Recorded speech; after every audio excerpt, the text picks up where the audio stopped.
A la mañana siguiente, el pueblo parecía el mismo de siempre, tranquilo, apacible, como si la noche anterior no hubiese ocurrido. Pero para mí, nada volvería a ser igual. Me sentía atrapado entre dos realidades, la de los días normales, donde todo era rutinario y las desapariciones eran solo un eco lejano, y la otra, la oscura y retorcida, donde seres bestiales rondaban entre las sombras. Lo que había presenciado no era una alucinación. El peligro era real, palpable. Y lo peor de todo, parecía ser el único que lo había notado. Desayuné apenas, con las manos temblorosas, y revisé las notas que había estado tomando desde que llegué al pueblo. Tenía algunos nombres, un par de entrevistas a los familiares de las víctimas desaparecidas, y lo más inquietante, un patrón. Todas las desapariciones habían ocurrido en noches de luna llena. Me golpeé la cabeza mentalmente por no haber visto la conexión antes. Las desapariciones, los lobos, las leyendas locales. Todo apuntaba hacia un mito que no había querido creer. Con los días fríos, la luna llena se aproximaba de nuevo. Y con ella, probablemente, otra desaparición. Decidí que tenía que obtener respuestas antes de que eso ocurriera. Ya no se trataba solo de una historia que pudiera vender en el periódico. Ahora, estaba involucrado de una manera más profunda y peligrosa. Había una persona que quizás pudiera saber más, el hombre que me advirtió la noche anterior. Pero no sabía quién era, ni cómo encontrarlo. Todo lo que tenía era la sensación de que él estaba de algún modo relacionado con lo que estaba sucediendo. Y la única pista que me quedaba era la cabaña en el bosque. Sabía que volver allí no era la idea más sensata, pero sí quería entender qué estaba ocurriendo, no tenía otra opción. Me armé de valor, al caer la tarde, cuando la niebla comenzaba a arrastrarse por las calles del pueblo como un espectro, tomé mi chaqueta, una linterna, por si acaso, un cuchillo que guardaba en mi maleta. Sabía que contra lo que fuera que había en el bosque, esa arma no me serviría de mucho, pero me daba una falsa sensación de seguridad. Cuando llegué al borde del bosque, ya se había hecho de noche. Encendí la linterna y comencé a caminar por el mismo sendero que había seguido la noche anterior. Cada crujido de las hojas bajo mis pies, cada sombra que se movía con el viento, me ponía los nervios de punta. La oscuridad era más espesa que antes, y el silencio aún más inquietante. A medida que avanzaba, sentía como una especie de peso caía sobre mí, una opresión en el pecho, como si el aire mismo supiera que no debía estar allí. Llegué a la cabaña. Desde donde estaba, podía ver que esta vez no había nadie alrededor. No había fogatas ni figuras encorvadas realizando rituales. Solo la cabaña, abandonada y en ruinas, parecía esperarme. Caminé lentamente hacia ella, cada paso más pesado que el anterior. No sabía qué esperaba encontrar allí, pero tenía la sensación de que las respuestas que necesitaba estaban cerca. Empujé la puerta de la cabaña con cuidado. El interior era tan lúgubre como lo había imaginado. Las paredes estaban llenas de moho, y el aire olía a humedad y algo más, algo metálico que reconocí al instante: sangre. Mi linterna iluminó el suelo y allí, en un rincón, había manchas oscuras y secas, como si alguien o algo hubiera estado sangrando hace tiempo. Seguí explorando el lugar, revisando cada rincón. Justo cuando estaba por darme por vencido, noté algo en el suelo, cerca de una pared. Era un viejo cofre de madera, cubierto de polvo. Lo abrí con cuidado y encontré lo que parecía un diario, un cuaderno de cuero desgastado. Las páginas estaban amarillentas y muchas de ellas estaban manchadas, pero las palabras aún se podían leer. El diario pertenecía a alguien llamado Marcos Villarreal, un nombre que no reconocía. Comencé a leer, y a medida que avanzaba por las entradas, el horror me invadió. Marcos había sido un hombre del pueblo, uno que, al parecer, había vivido en la cabaña hace décadas. Las primeras entradas hablaban sobre su vida cotidiana, nada fuera de lo común, hasta que una serie de extraños sucesos comenzaron a ocurrir. Los aullidos en las noches de luna llena. La aparición de lobos cerca de la aldea, lobos que parecían ser más grandes y peligrosos que los normales. Luego, las desapariciones comenzaron. Marcos describía cómo, poco a poco, su pueblo fue perdiendo a personas, una tras otra, siempre durante las noches en que la luna estaba en su apogeo. Las autoridades locales no podían explicar lo que ocurría, y pronto la gente dejó de buscar respuestas, simplemente aceptando que la maldición del lobo era real. Pero lo peor estaba por llegar.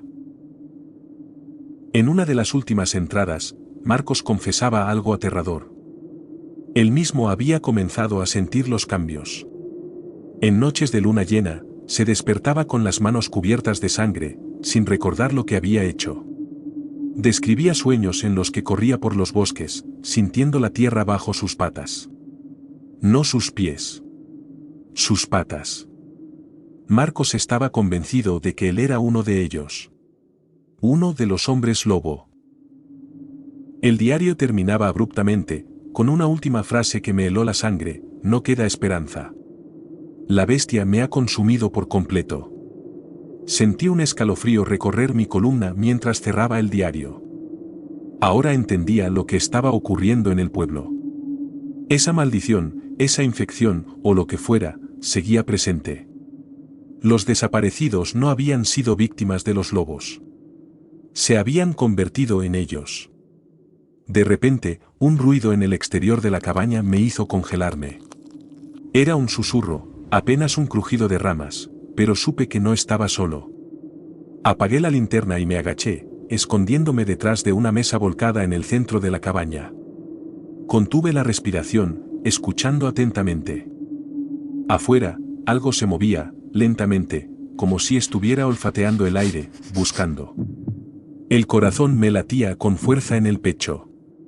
Podía sentirlo en mi garganta, y tuve que morderme el labio para no soltar un gemido de terror. Pasaron unos segundos interminables antes de que escuchara el crujido de ramas alejándose. Esperé unos minutos más, inmóvil, hasta que estuve seguro de que lo que fuera que estaba allí se había ido. Me levanté lentamente, temblando, y salí de la cabaña, moviéndome tan sigilosamente como pude. No sabía si lo que me había estado siguiendo era un hombre lobo, o tal vez el mismo hombre que me había advertido la noche anterior. Pero una cosa era segura: estaba en peligro. Corrí de regreso al pueblo, sin mirar atrás. Los árboles parecían cerrarse sobre mí, y el viento aullaba en mis oídos, como si el bosque mismo me estuviera persiguiendo. Cuando finalmente vi las luces del pueblo, sentí una punzada de alivio, pero no duró mucho. Sabía que, aunque hubiera escapado esta vez, la maldición aún rondaba, y que la luna llena estaba cada vez más cerca. Durante los días siguientes, no pude pensar en otra cosa. La revelación del diario de Marcos Villarreal me había sacudido profundamente, y la idea de que el pueblo entero estuviera bajo una maldición me parecía ahora más una certeza que una locura. El tiempo corría en mi contra. Sabía que tenía que actuar antes de que la próxima luna llena apareciera en el horizonte. El diario de Marcos Villarreal me había dado respuestas, pero también más preguntas. Si él había sucumbido a la maldición y se había convertido en uno de los hombres lobo, ¿cuántos más en el pueblo estaban infectados? ¿Cómo se propagaba esta maldición? Y lo más importante, ¿había alguna manera de detenerla? Esa noche, mientras repasaba las últimas páginas del diario en mi habitación, sentí que algo cambiaba en el aire. Afuera, el viento golpeaba las ventanas con una fuerza inusual, y un presentimiento oscuro me invadió. Me puse de pie, incapaz de seguir sentado en la pequeña silla del escritorio, y me acerqué a la ventana. Desde allí, podía ver cómo la niebla volvía a cubrir las calles, lenta y espesa, como un manto que devoraba todo a su paso. Pero había algo más, algo que me erizó la piel. A lo lejos, vi una sombra moverse entre los árboles, rápida y ágil, como un depredador acechando. Sabía que tenía que encontrar al hombre que me había advertido. Quizá él tuviera las respuestas que necesitaba. Pero encontrarlo en un pueblo que parecía cada vez más pequeño, al mismo tiempo, lleno de secretos, no sería fácil. Al día siguiente, comencé a preguntar a los pocos habitantes con los que me cruzaba en la calle. Algunos parecían desconcertados por mi descripción del hombre alto y encorvado, con su rostro oculto bajo una capucha, mientras otros simplemente me evitaban, como si supieran más de lo que decían pero no estuvieran dispuestos a compartirlo. Empecé a notar algo inquietante, las miradas furtivas, los susurros a mis espaldas, y la manera en que las conversaciones cesaban cuando me acercaba. El pueblo entero estaba envuelto en una conspiración silenciosa. Fue entonces cuando conocí a Marta, la hija del dueño de la tienda general, una joven que parecía ser de las pocas personas dispuestas a hablar. Me la encontré mientras organizaba los estantes en la tienda. Era reservada, pero se notaba en sus ojos que tenía miedo. ¿Estás buscando a alguien? Me preguntó, sin levantar la vista de las latas que colocaba en el estante. Sí, respondí. Un hombre que me advirtió la otra noche. Parecía saber lo que estaba pasando en el bosque.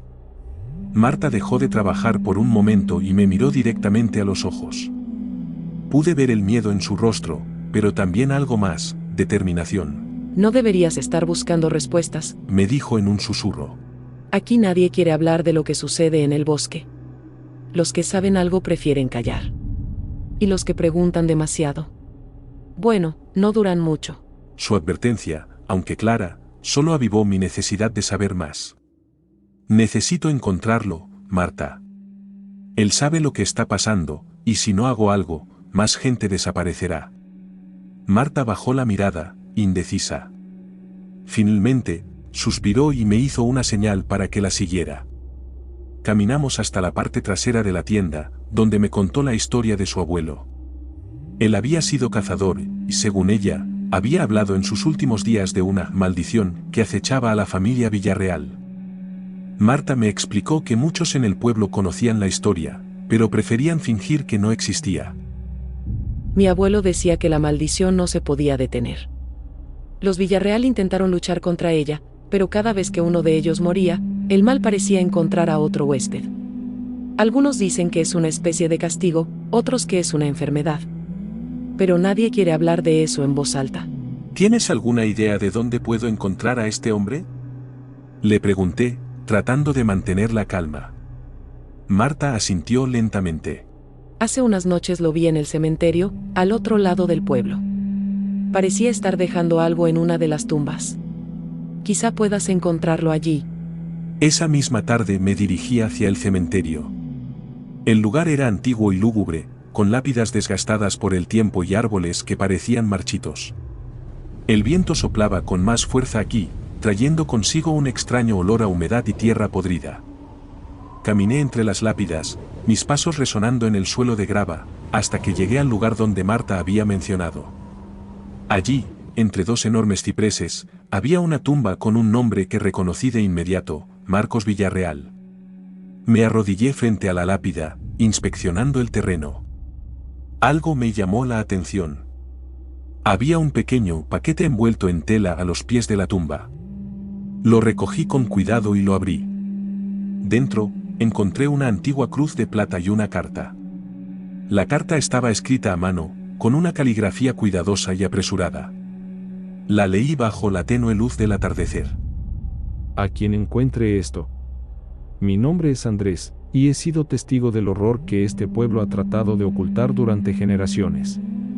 El mal que acecha en estos bosques no puede ser contenido con armas ni con rezos. Solo la sangre de los infectados puede detener el ciclo. No soy un cazador ni un héroe, pero he visto demasiado para quedarme en silencio. Si quieres detener esto, busca en las montañas al último descendiente de los Villarreal. Él conoce la verdad, aunque lleva años escondido. Recuerda, la luna llena no perdona a nadie. Sentí un escalofrío recorrerme mientras leía. El hombre que me había advertido era Andrés, y parecía que también había estado luchando contra la maldición. Pero lo que decía la carta me dejó intranquilo. El último descendiente de los Villarreal estaba escondido en las montañas. ¿Por qué? ¿Tenía miedo de convertirse en uno de ellos o ya lo había hecho? La noche caía rápidamente, y sabía que no debía quedarme más tiempo en el cementerio. Guardé la carta y la cruz de plata en mi chaqueta y me dirigí de regreso al pueblo. Pero justo cuando estaba por salir del cementerio, escuché un gruñido bajo y extraño detrás de mí. Me detuve en seco, el miedo paralizando mis músculos. Giré lentamente y lo vi. Un hombre, o al menos algo que una vez fue humano, estaba de pie entre las sombras. Su cuerpo estaba deformado, su piel cubierta de grueso pelaje negro y sus ojos brillaban con un resplandor amarillo. Era un hombre lobo, y estaba mirándome directamente, como si me estuviera estudiando antes de lanzarse sobre mí. El aire se congeló entre nosotros. Sabía que correr sería inútil.